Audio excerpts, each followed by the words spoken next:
The Elkhorn Water Tower was built in 1928 by Martin Sherwin, who was one of the developers of the neighborhood that were also in Colonia Solana. Colonia Solana was a 1920s suburban, very high-end development, attracting people to Tucson from the East Coast to become permanent residents here. So when it was first built, it was just a classic water tower. It was, 4 long legs and about a 50,000-gallon tank on the top. Over time, because of deterioration, there were multiple efforts to tear the water tower down. And multiple times, neighbors and community members came together to stop it.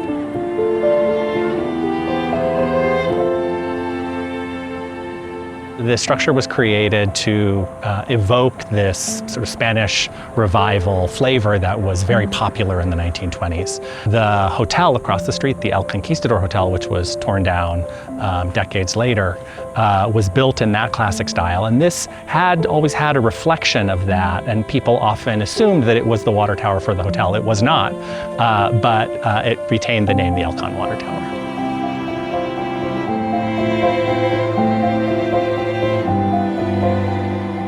In 1932, Roy Place was hired to encase the water tower in this Spanish revival facade, which you see today.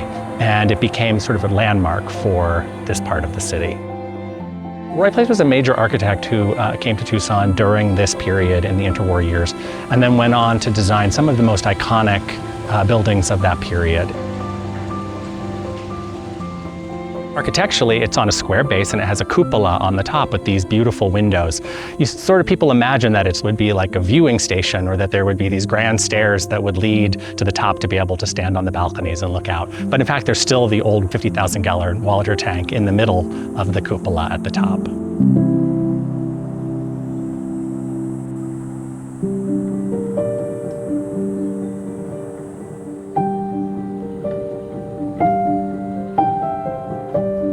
The building has gone through a number of renovations and restorations. It was painted about 6 or 7 years ago by the city of Tucson, and there were open houses at the time where the public was able to take a tour and see the inside, which again is this highly industrial space, which is such a juxtaposition to this beautiful, very romantic exterior.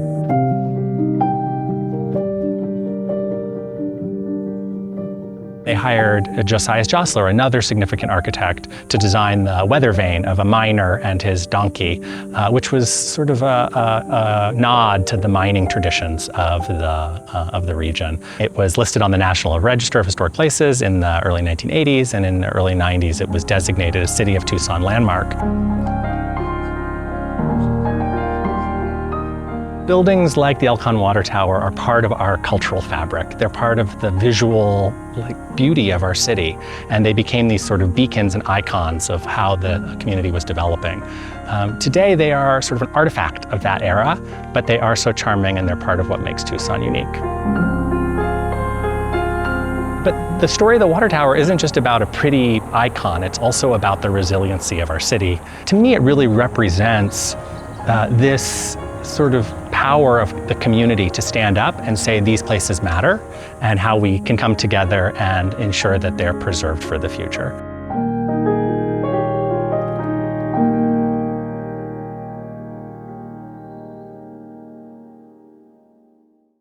Hi, I'm Tom McNamara, host of Arizona Illustrated. Thank you for watching this Arizona Illustrated story here on YouTube. And if you like that one, well, here's another story we think you'll like.